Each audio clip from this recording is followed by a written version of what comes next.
go. Eh?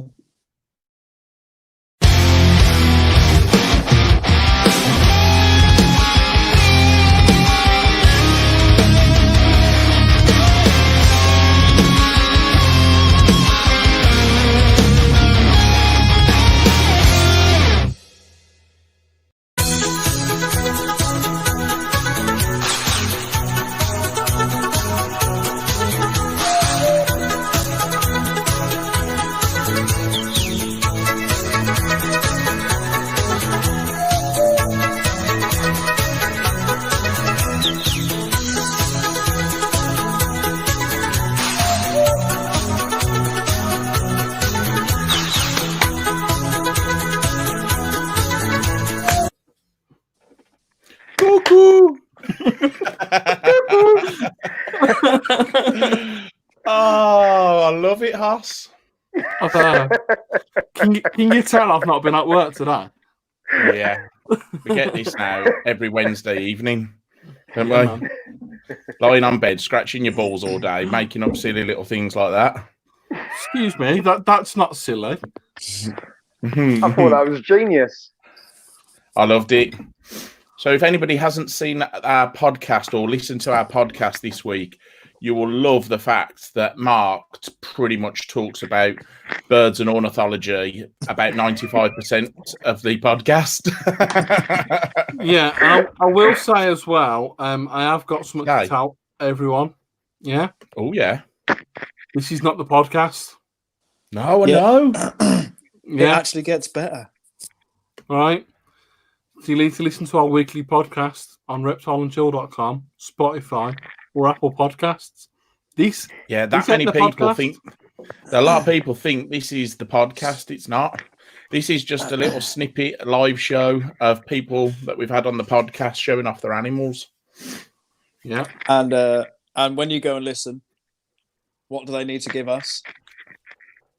5-star rating. You motherfuckers. That's me doing star. That's star. What's this? What is this? Star. The power of Christ compels you. The power of Christ compels. Oh, look, there's always birds. What is it with you? Birds. Right, okay. Can I just state, mate, right, and as Corey has just said, look, you've got a face for radio, so you can't make comments like that. Because Corey... You both have. He also said forehead. I'm not quite sure if he's on about Matt. I think he's on about his own forehead, the eternal forehead. There is a lot of people commenting who have also got faces for radio, isn't there? Yeah. Corey's face doesn't actually show up on the video. It's literally just forehead. 4 fingers, Corey. 4 fingers. So. Oh dear. So, how many big announcements? I don't know where my hairline is. Hang on. We're going to change the name of the podcast. 2 fingers. To let's chat shit and chill instead of reptile and chill, aren't we? Yeah. No. Reptile and chill, and sometimes talking about birds and other things. You don't look scarred at all, Danny. I was loving it. Danny was like, "Yeah, I'm bored." Tell you what, do you need to do that again, Danny?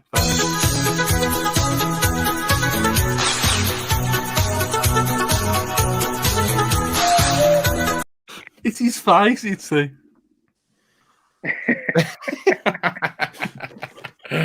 What is it? One last time. I need to watch it.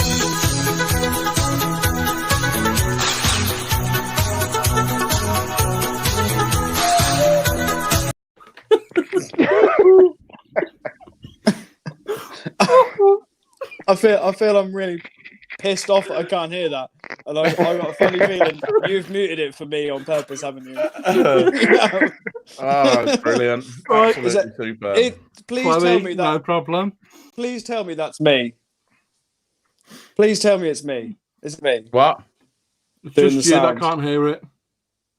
No, is it on the video? Is it me doing the sound? No. It's not No. about you. Oh, Although Danny he's had all day. it would have been better, wouldn't it? Lying on his bed, scratching his balls to do that. He didn't. So Excuse actually, me. I've been busy carving a cup so I can drink my Corona. you're getting coronavirus. Oh, So, shit. Are we not allowed to have Corona on the podcast? no. I'm going to have to put these in quarantine in my belly. Tragic. Welcome to the show, Mark. Thanks, it's good being here. How many lumps of turd have you got today? I've got 2 with me today. Right, and what are they called, mate? Corey. Max. Corey, you fucking little fuck nugget. Take that back right now. Is he a goofy badminton tailed fuck nugget? Yeah, tailed fuck nugget. Oh, that's brilliant. Take your fucking 5 head and see yourself out. No, eternal forehead, Danny. No amount of fingers in the world can count that forehead. Yeah. Okay. So this is the reptile podcast. We're not going to talk about birds. So you've got. I've even put my name as the name I want to be called tonight. Twat. No, I'm not putting it up. So what's the common name? And then if you want to spell the scientific name, and I'll put it on the screen for us. The common name is wannabe blue tongue skink. Ugly wannabe blue tongue skink. or bring it closer. Bring it closer. Or Yeah, I'll put him on. Yeah. Let's see. We go. Or nuclear turd looking bearded dragon. I tell you what, I'll put on another light so you can see it better. Hold on. He's like, come on. These people that come on the show, you'd think they'd work out this before they come on. I don't know what's uglier, the lizard or that bookcase at the back. Unfortunately. Or your pajamas. Yeah, did you see my pajamas? Danny requested that I wear a funky t-shirt. Now I know you're lying, because if Danny was going to request anything, it would be for you to be wearing next to nothing. Oh, I had several requests for that today, but I think my beach body would be too much for some people. I agree. Yeah. Can I just...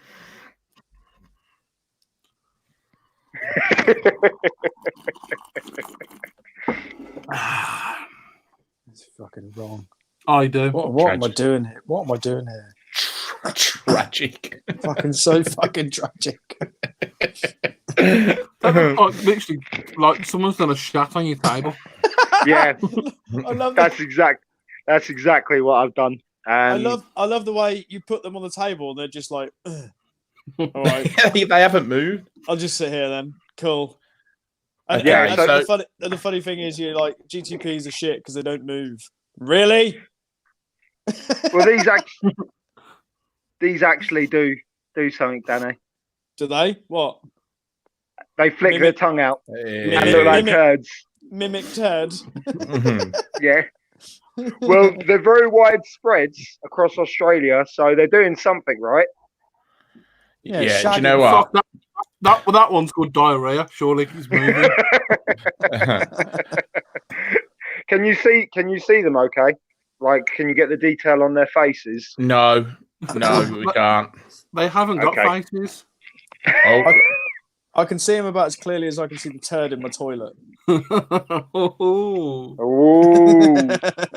So there you go. That's better. There you go. They are very, very prehistoric, aren't they? Yeah, they are. Admittedly, I'm being biased, but I do think they're one of the coolest reptiles around. This is my male. This is the massive one that I was telling you about. And to give you an idea of size, he's only 5 years old. And sorry, I'll just grab the female. And just for size comparison, she's what you'd say an ordinary size shingleback, and you can see the size difference. And Mark, can I ask the Yeah. question? Is there a size difference between male and females usually, or is that No, not the case? they're not usually sexually dimorphic Yeah. in that the male is this much bigger. He's just a freakishly large animal. The woman who I got them from, she doesn't know. I would get out my other male, but I had to separate them because he has been showing breeding behaviour and been protecting the female. And he could thrash the other male around like a rag doll because he's humongous. So if any of you have seen Game of Thrones, it's like the mountain versus the viper in terms of size difference, except in this one the smaller male doesn't have an envenomed spear to stab him with, unless he manages to borrow Danny's penis, of course, but we won't talk about that. Right. Katie, I'm asking a really sincere question now. Are you on about the shinglebacks or Mark's feet? No, she's on about the three. She's on about the three of us, obviously. So, you can see here that they're. One thing I have noticed, by the way, I'll put up on the Reptile and Chill Facebook group afterwards. I'm gonna have to pin the male down. You know, all lizards have a third eye in the top of their heads. It's really prominent, and I'll try and see if I can get it on the shingleback, and I'll try and point it out. Can you see it there? That middle scale at the end of my finger. Yeah. That's a shingleback's third eye right there. And a friend of mine in Europe had a young shingleback die last year, and he sent off the skeleton to be, how can you say it, by taxonomists to be, fuck off, Corey, to get cleaned up, and the third eye shows really, really well. And I'll put the picture up. It's an incredible example of a third eye in a lizard. Sorry, they're kind of running. They're usually a lot calmer than this, but they're. So, is there any chance that you could show us their enclosure? Yes, I will show you their enclosure now. If you just bear with me. So I've got their enclosure in a different room, so I'm going to leave them there. Mark, just make sure you cleared all them DVDs away that you were showing us earlier. Also, yes. Also, is the other one still on the floor? Because you don't want to tread in shit, do you?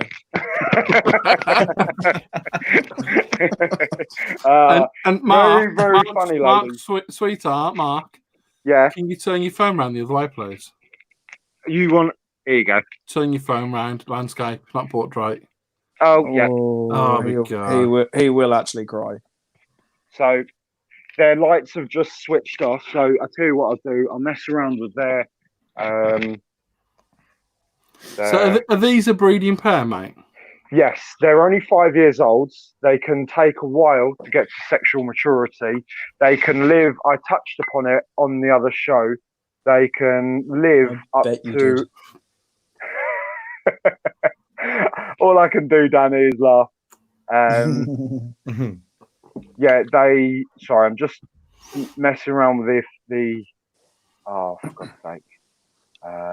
Unless he gets invited onto Reptile and Chill, and he doesn't even put the lights on. It's called a Viv. I know. So what size is that, Mark? That is 6 foot. Is it? Wow. Prove it. Get into it. Prove it. We don't believe you. So here you go. This is the male that I had to separate. I've got him on Lignosil just so he feels comfortable. Here he is, just all tucked up. And with these animals, the big mistake is to overcomplicate. He's proper jet black. He's a lovely animal. Right, okay. I've got a question for you. So these, when they breed, they keep the eggs inside and then they hatch them out as if they're live bearers, yeah? Yes, but they have an umbilical cord like a mammal. Right, okay. So, but hearing with this, right, and I know Danny's thinking the same thing.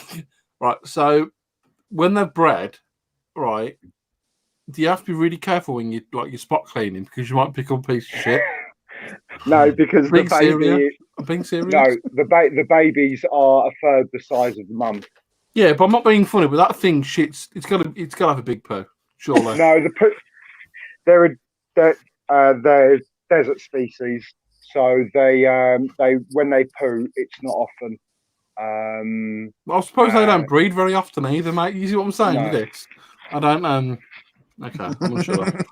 No, Debbie, go on.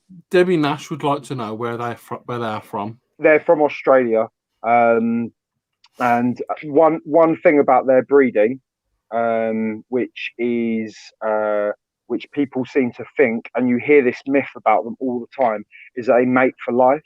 They don't actually mate for life. They do show monogamous behavior, but there's a difference between showing monogamous behavior. The thing is people watch Life in Cold Bloods, and David Attenborough doesn't say they mate for life. He says they seek out the same partner. Now, like most things, the reality is much more interesting than the myth. Basically, they're an animal that can live over 60 years old, and they tend to find the same partner again and again because they know that their partner can produce. However, there is produce healthy young. However, there is evidence to show that they will mate with more than one partner in the wild, and definitely in captivity, they will mate with multiple partners. And what's weird about them is that once a female has bred, females can often act like males and start mounting other females once they're pregnant. And a breeder in Australia even sent me a video of 4 animals with a male at the back and 3 females doing a conga line, where the female at the front hadn't been bred with, but the 2 females in between had been bred with and were following her like mating behavior. So here he is. He's sniffing. Sounds like heaven. It is. Sounds like heaven, that does, guys. Well, I think Matt's just put it down there. It sounds like people.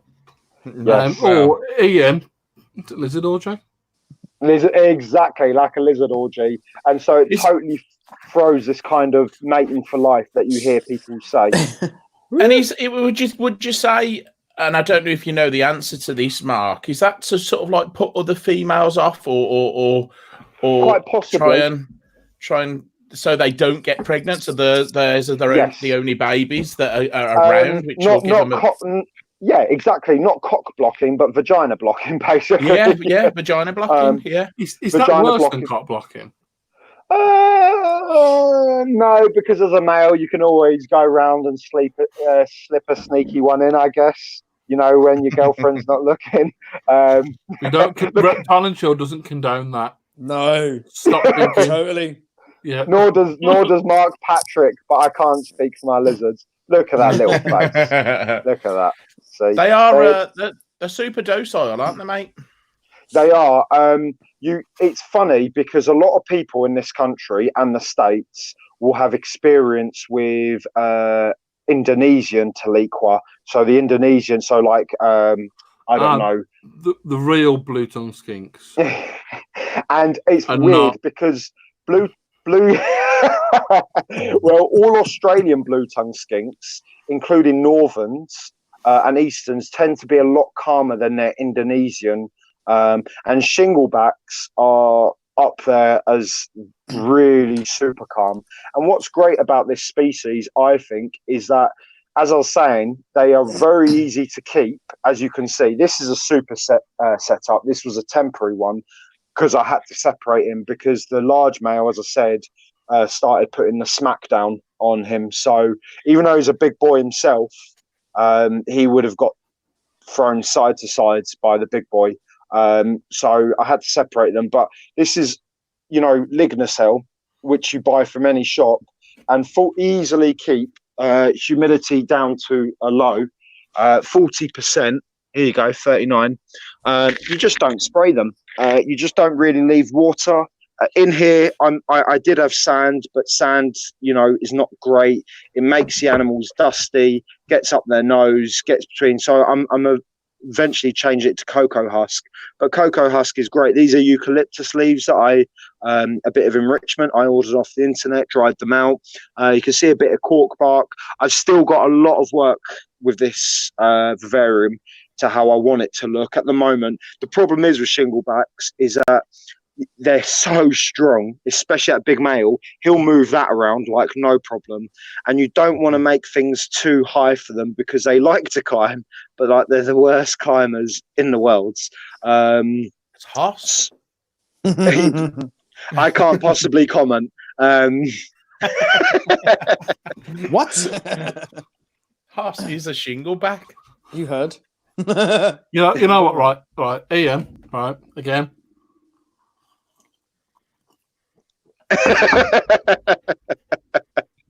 It's not wrong at all. Everything you do is wrong. Look, like I said earlier, I'm doing society a favour by quarantining this corona. Fine. I can't carry on understand why you're talking drinking now. a cup. I thought that was quite interesting what you said on the podcast, Mark, about how little they need to drink, or you don't leave water in there all the time. Do you say you give them water once every 2 weeks and they're like a camel? Yeah, they're basically. Now, I was speaking to someone today who reckons you should keep a little bit of water in with them. She disagrees, and okay. I respect that. But at the same time, the biggest issue with these animals. Are you guys done with the vivariums? Can I go back down to the animals? Can I have a quick look? She's gone out. That female's gone out now. She's ordered a taxi and gone out for the night. I see. Look, this is great about them. Look at his little face. He's just looking at. I feel bad because I've woken him up, and now he thinks he's going to get fed. But they're just such amiable animals, very funny. And if anyone, I know a lot of people will know this, but if anyone doesn't, what's amazing when a reptile sticks out its tongue is its sense of smell. And they have something in the top of their head. Snakes have it really well developed called the Jacobson's organ. And this is why snakes have forked tongues, so they can increase their surface area, so they can take more smell molecules. So basically, he's grabbing all the smell molecules out the air and dragging them back in, where the Jacobson's organ, which is where my forefinger is on his head, it basically it absorbs all those smell molecules and processes them. Now that's him. He's done for the day. So if you don't mind, guys, I'm going to go back and see my pair downstairs. Yeah. Whilst you're on the way to the sexy pieces of poo, do you want to tell us about the light bulbs that you're using to heat and light? Okay, actually, I'll go back and they're again very. Sorry if I'm making people dizzy and I'm putting people. Can we have a quick look at your bed as well? Oh, it's a bit of a mess, but there you go. So easily, this is what I was saying about shinglebacks. So, for example, my next project I'm looking at, and I'm talking to a guy called Pete Bull. Oh, look, big yawn. Did you see that? Yeah. At the end of that. What's great about shinglebacks is that because they're a desert species, they have everything that goes with desert species, and that they're very tough. They don't need a lot of water, and they can go long times without food, and etc. etc. But what's also great about shinglebacks is they don't need super hot, say like Uromastics do. This hot spot here, at its hottest, only gets to about 35 degrees. In summer, on really hot summer days, I might pump it up to 40. So you've just got an Arcadia floodlight, 50 watts, on just an ordinary ceramic holder here. And then you've got on Arcadia 12% UV. What do they call the brand new ones? Pro T5. Yeah, Pro T5. That's it. And again, I've got these on a simple thermostat. Again, you can see I've turned it on, so it's a little bit different. But I've got them on for 12 hours. And that's it, really. They're very simple to look after. And what's great about them is that they do bury themselves when they go to sleep. But during the day, they're very active. They're very calm, but very active animals. And this is what, I think it's a shame that they're so rare, because if they weren't, like, with all jokes aside, I know about them being a turd, I think they would be really popular, because they're one of the few animals that I've kept, and I include mammals in this, or worked with as an ex-zookeeper, that I would say they're actually really good around children.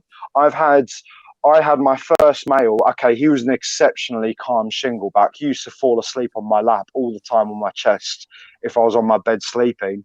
But when I've got 7 nieces and nephews, and one of them had a birthday party, a dinosaur, so I brought my old male Bob, who I talked about last time briefly, and I had him at my sister's, and I got all the kids to tongue feed him. There was about 15 children there, including my niece and nephews, all from the ages of 1 up to the age of 8, screaming, running around, and they were tongue feeding him blueberries and raspberries, and he fell asleep on my sister's floor. They're that calm. Of course, I'm not an idiot. I don't make, I wouldn't expose him to unnecessary stress, but, I had him there, and I made sure he was okay and make sure the kids weren't jumping around on him. But he fell asleep. He literally fell asleep. He was that, and then he did do a big poo on my sister's.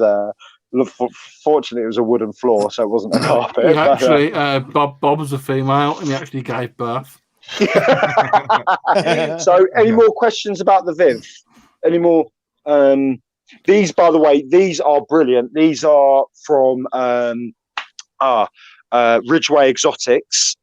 Simon Ling, he makes them. His company, can you see that? Herp Exotics. And I know it's a bit of a shameless plug, but he did a really good deal. These are 2 by 2 by 6 foot, and he makes really good plastic vivariums. And he did these for a good price, and they're really good. Here's a hot rock, so just like in the wild, as the sun gets absorbed, it comes back up, so they get a bit of heat on their belly. But this is not a heated rock. This is just an ordinary rock, as these 2 are here. Cool. Nice. Okay. Anyways, I believe in the background, the skinks have made pizzas. So you might want to go check on them. Yes. And, so I have talked for a long time. And I'm not. No, I just I've robbed your ball. Yeah. Mark, quick question, mate. You touched on it very, very slightly then about when you was feeding them at your niece's party.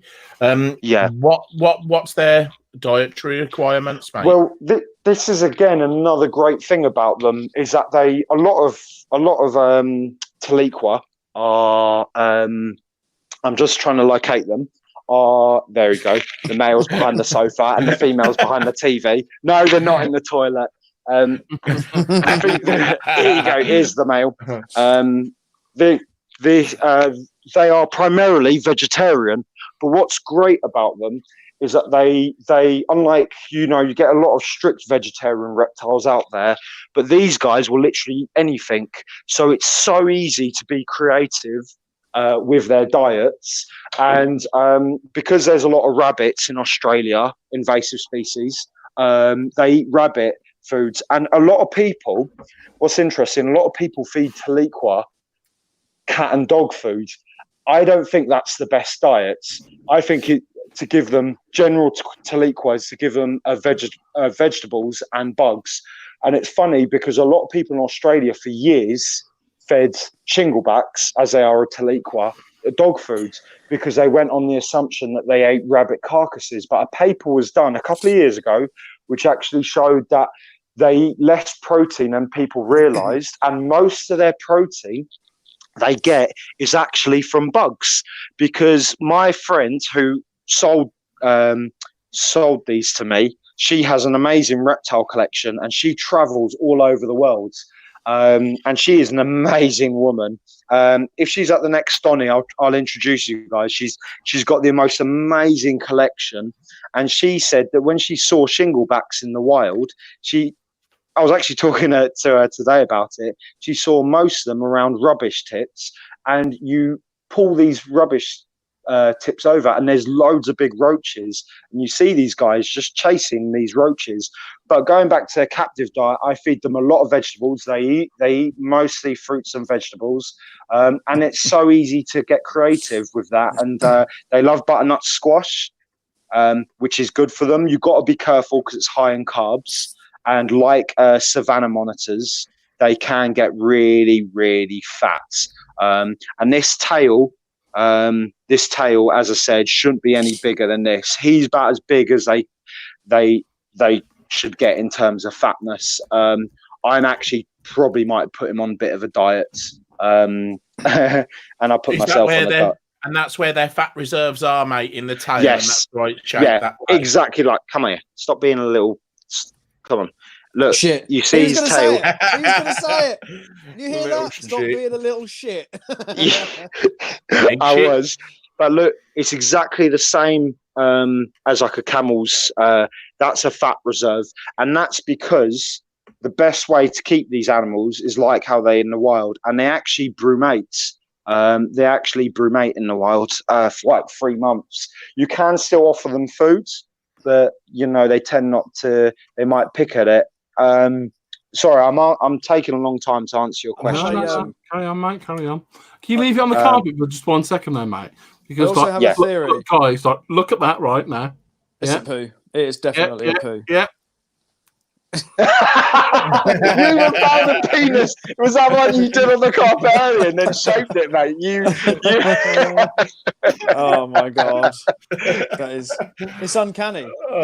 Brilliant. That is. I'll give you that one, Danny. I have a little bit of Also, Luke, I think you're onto it.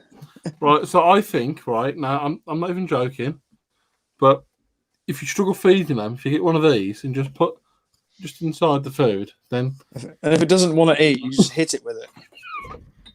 More than likely. I think Luke's onto something there. It's literally the worst thing I've seen in my life, Hoss. Right? I have a little bit of a theory. It might be right out there. I've run out of beer as well. But have you noticed? Shut the hell up, Hoss. Have you noticed that its tail actually looks exactly like its head? And a lot of the monitors in Australia, or larger monitors in Australia, will go straight for the head. Yeah. For their prey. I think, Danny, that is a good thing. I think you're absolutely right. To be honest, it could be like part of a defense thing. Okay, so I think the tail looks more like a head, to be honest. Then the head looks like a tail. Yeah. You know what I mean? So if I was going to go and attack it and eat it, I'd eat it arse first, apparently. Yeah. What you doing? Don't noose it backwards. The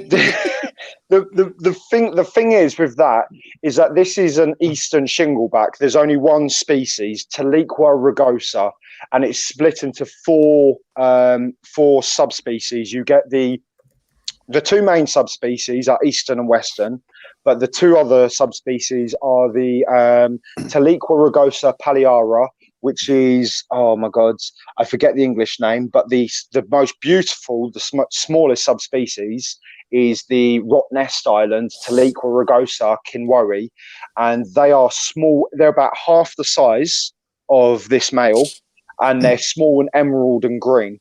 Now, why this is, I just saw that. Why does everyone say that every fucking week? I think that is a brilliant. No, Danny, I think you're onto something. The only thing that that confuses, that I think throws that fear into confusion, is that the two main subspecies, the western, which is Taliqua rugosa, and these guys, Taliqua rugosa asper. Now, rugosa tend to be more thinly built, and their tail tends to be long and thin, as opposed to big and fat. Asper, easterns, do have this big, chunkified tail, basically, which westerns tend to not have. And the paliara, the shark bay, that's its name. The shark bay tends to look very similar to the western, which is a long, thin tail. So I don't know, but I think that's a very good theory, because shinglebacks, you look at that. That is a head of a pit bull. I've seen them crunch adult roaches, and they make an absolute mess of them. So if they're so strong and powerful, why were they named after an American ghetto diva? Taliqua. I'm bringing Shingleback. Yeah. Well, that's the genus, Taliqua. I do not know. I think. Oh no, I read it in the Taliqua Bible. It means something to do with their tongue, blue tongues. And as there you go. As I'll stop being a prima donna. Yeah, you can see his little blue tongue. He's very dark. But so there you go. I don't think anything needs a defense mechanism when they look like a giant turd. Maybe that That is is the their biggest defense defense. mechanism. Don't eat me. I actually look and taste like shit. Well, the thing is with them, they do have animals that take them out, like large monitors and occasionally eagles and feral dogs and dingoes. But there's no animal that goes out there specifically to eat shinglebacks, and they are incredibly successful in their range Because they look like shit. Yeah, they do look like shit. They actually look like a massive pile of poo. They do. Can you imagine when having you're looking 3 or at 4 them. of them like wrapped in a big circle? It looked like an actual pile of shit. Do you know what? They do until you get the detail in their face, and then I think they look incredible. And then they look like dried up shit. I think someone hasn't got over the whole GTP comment. What do you think, lads? Yeah, absolutely right. I think what we should do is just let Danny have this one for this week, because if he doesn't have it, then he's going to continually have it in for you. Then I do feel for your life at Doncaster. Put it this way: if you come up to me in Doncaster, you're getting my hand in your face. Danny, talk to the hand. The first time we met Mark in Doncaster, he just chucked a shingleback in our hand, literally. Nice to meet you. So we're 36 minutes in, so we need to start wrapping up. The comment come through. Danny is just an uneducated swine who doesn't keep decent lizards. Ooh. Ooh. Oh, look at that face. Oh, look at him. Oh, Danny versus Corey. Who's your money on? You know what? Corey can go. Corey can go a bit. You see the size of his head? I've seen him in the bag as well. The thing is, Danny, that's a big old target to hit, though. That is, mate. That is true, and anyone can hit a bag, for fuck's sake. Anyone. Okay, so we need to start wrapping this up. So please put your turds away, please. But thanks to everyone who's tuned in, and thank you, Mark, for joining us. I do want to say as well, and guys, I know Mike and Danny was really excited to see this, but Ambrose got the owl. Oh, love it. Let's talk about birds. No. What was that? Can I tell you something about barn owls quickly? After this, ready?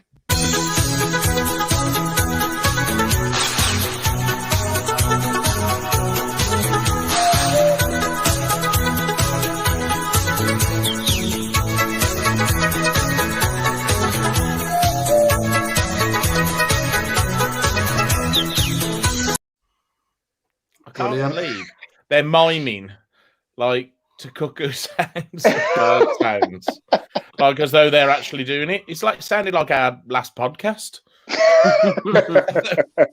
But yeah, go on then. One bird fact, and you've got to go. Okay, that'd be fucking good. Barn owls have pressure sensors on their face, so they know if it's going to rain or not, because they've got soft feathers that if they get wet, they can't fly, because they can't be heard by their prey. So if they know their pressure sensors on their face that a storm's coming, they'll come out earlier because it usually rains heavily at dusk or dawn. So that's when you often the best time to see barn owls. And sorry, Hoss. I went out the other week and there was a barn owl out at midday, and it was just before Storm Dennis. 100%. Yes. Exactly. And it was like, you don't see it half 11, 12 o'clock in the day. So, yep, exactly. They do it. They've got a lot of, they're amazing. And do you want to hear that story that I was going to tell you quickly? Yeah. Have we got time? Because I really need to play the song one more time. No. Okay, we'll play the song afterwards. I'm going to be really quick. Me and my brothers walked along Hadrian's Wall. We walked all the way from Newcastle to Cumbria, and the last B&B we stayed in, the guy had a bird feeder out, and my brothers know nothing about bird watching, and he goes, "Oh, I saw a woodpecker," I said, "Oh, you got a pecker on your feeder?" And he goes, "Yeah, I have all types of tits climbing up and down my feeders." And I said, "Oh, really?" And my brother-in-law, who's with me, and my brother were like laughing into their breakfast, trying not to make I wasn't trying to make eye contact, so I knew what he meant. And he went, "Oh," he goes, "Guess what I saw the other day?" And I went, "How?" He goes, "What did you see?" He goes, "Oh, a woodcock." And I said, "How do you know it's a woodcock?" He said, "By its jizz." No joke.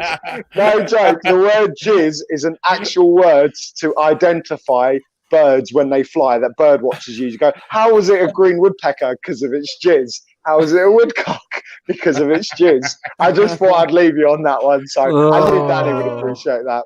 But anyway, lads, it's been an absolute pleasure, and thank you very much. Your professional opinion, right? Go on. Are barn owls goofy badminton-tailed foot nuggets? Yes. No. Right. On that note, I'm playing it one last time, and then I want to do the social media stuff. You ready? Yes. 3, 2, 1.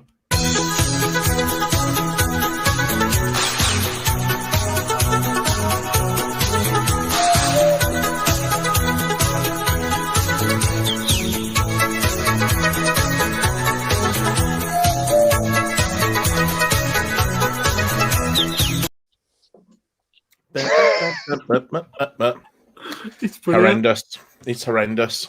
Right, okay. I promise everyone I'm never doing that ever again. I haven't heard it. I haven't heard it once. You're lucky. You still haven't heard it, have you? Just the video. I'm just watching it. Like, okay, so fucking boring. It's tragic, like us, mate. Right, anyway, Danny, it's an even more assault on the ears than it is on the eyes. Right, so everyone who's tuned in, thank you. We're back at the same time at 7 p.m. next week on Wednesday. The podcast will be available to download on Monday as per usual, and it is Boyd Mania this week. Boyd Mania. Boyd Mania. This is not the podcast. No, this isn't the podcast. Right, I need to put it up again, don't I? Where's it gone? We have any Tom, Dick, and Harry on this one. So please check out the podcast on Monday for Chris Wilson, talking about all things Blood Python and Boyd and Python and shit and stuff. What are you laughing at, Dano? He's gone. It's on shit. But yeah, if you're watching this on YouTube, then please head over to our Facebook page and check it out. It's at Reptile and Chill. I'm muting him. He's gone. Right, he's gone. Can't hear him. And I'm muting you, Mike. You can stay. Oh, good. Right, so Facebook, join our community group. I'm gone. I can't say it now. For fuck's sake. If you want to come and support our podcast, head on over to our Facebook group, which is Reptile and Chill. Okay, hang on. 2 seconds. I can do this. If you want to help support our podcast, then please head on over to reptileandchill.com to look at our hoodies and t-shirts for sale. And if you do want to follow us on our social media, head on Facebook, Instagram, Twitter. We don't use Twitter. Or YouTube at the handle of Reptile and Chill.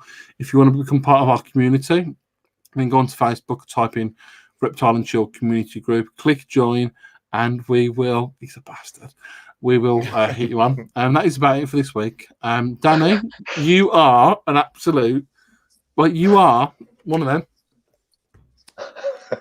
You belong with the Beavers. I'm a fucking good looking one. Hoss, we're going to talk about it a little bit more on the podcast, but obviously there's been some horrendous weather over the last week or two. Yeah. There's some people being really, really, affected in a big, bad way. So just look out for everybody, guys. I drove over the River Avon and the River Severn today, and it was absolutely horrendous.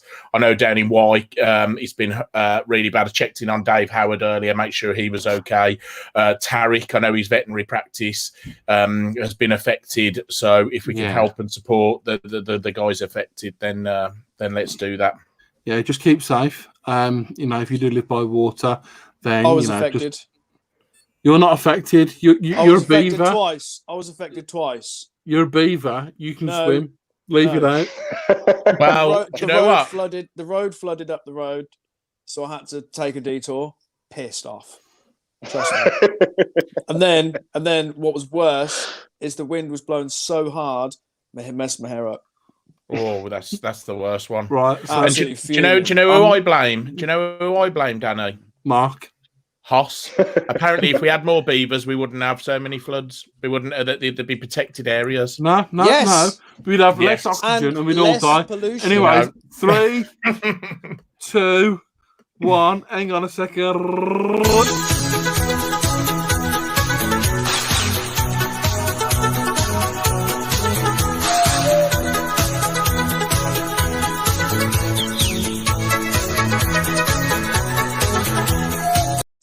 I'm done now. Can't do that anymore.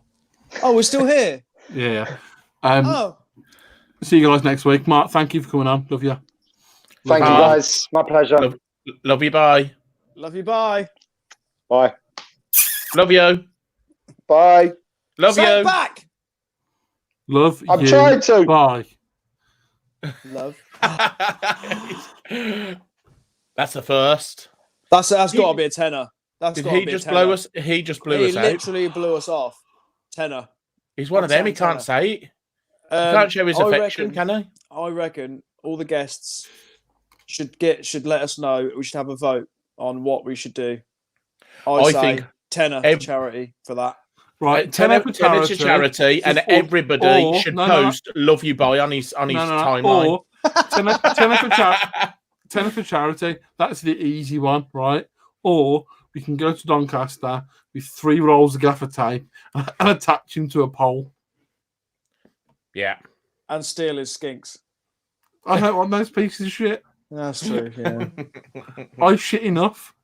Don't need it. Guys, thanks for listening. Take care. See you next week. Love you. Thanks for joining us. Love you. Bye.